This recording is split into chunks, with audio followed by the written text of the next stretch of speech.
शिवपुर गांव के आगे रास्ते पर एक बरगद का बड़ा पेड़ था। वहाँ पर कुछ टुन्नी चिड़िया रहती थी। वो रोज़ाना पेड़ के नीचे बैठ के अपना खाना खाती और थोड़ी देर के बाद में वहाँ चले जाते। फिर शाम को सोने के लिए दोबारा पेड़ पे आके बैठ जाती थी। एक दिन वहाँ पर एक शिकारी आया। उसने देखा कि वहाँ बहुत सारा शिकार है।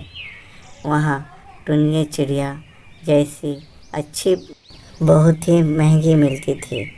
उसने देखा कि वो चिड़िया इस पेड़ के यहाँ है। उसने वहाँ पर एक जाल बिछा डाला और उस पर कुछ धान भी डाल दिया।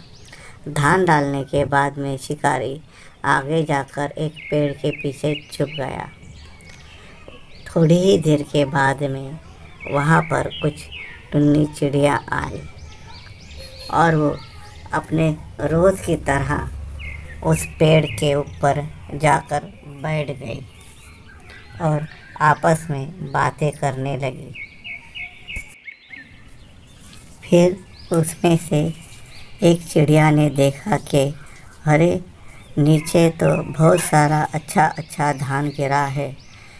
तो उसने दूसरी चिड़िया को कहा, ओ देखो नीचे बहुत सारा धान है, चलो कुछ खा के आते हैं।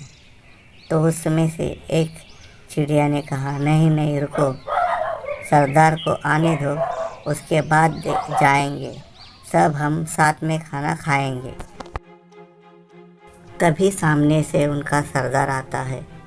वह देखकर उसमें से दो चिड़िया नीचे चली जाती है और धान चुगने लगती है। जब सरदार देखता है कि अरे वहाँ पे तो जाल है, तो वो उनको आवाज़ देता है और कहता है, अरे सुनो सुनो, वहाँ पे जाल है, मत जाओ। पर वो सुनते नहीं और वो दाना चुगने चले जाते हैं। वो देखकर और दो पंछी वहाँ उतर जाते हैं और वो भी दाना चुगने लग जाते हैं। तभी उन चारों को भी पता चल जाता है कि हम अब जाल में फंस चुके हैं।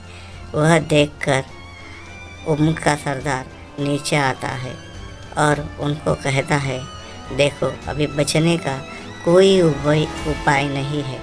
अगर बचना चाहते हो तो हमको एक साथ एक तरफ ही पूरे जाल को पकड़ के उठ के जाना पड़ेगा और ये जाल उड़ा कर ले जाना पड़ेगा। यह सुनकर सब पंछी सरदार की बातें मान लेते हैं और एक साथ उड़ के चले जाते हैं। आगे जाकर वह एक जगह पे उतर जाते हैं। वहाँ उनके कुछ चूहे दोस्त होते हैं। उन दोस्तों को बुलाकर वो जाल काटने के लिए कहते हैं।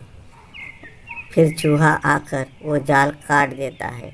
फिर थोड़ी ही देर में सारे पंछी उड़कर उस जाल से छुटकारा पाकर अपने अपने घर चले जाते हैं।